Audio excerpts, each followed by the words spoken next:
Mapagpalang araw po sa atin lahat. Alden Richards, seryosong-seryoso na talaga kay Kathryn Bernardo. Ito naman kasi si Alden, kung hindi ba naman seryoso kay Kathryn, magpapadala ba naman ng bulaklak madalas at pinapadalhan niya ng pagkain ang Bernardo family. Sa hindi po nakakaalam, meron pong restaurant si Alden, kaya naku po, libre na yung pagkain ng pamilya ni Kathryn galing mismo kay Alden Richards.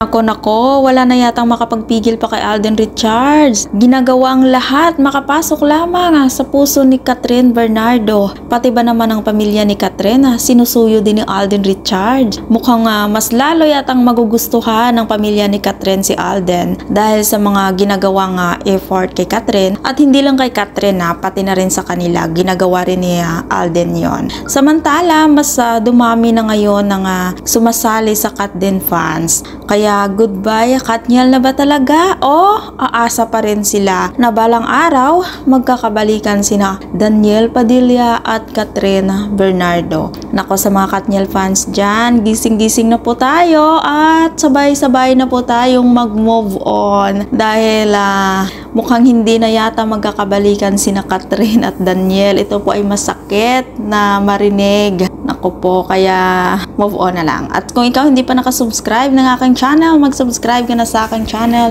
I'm Ski Velasco. Maraming salamat po at mapagpalang araw po sa ating lahat.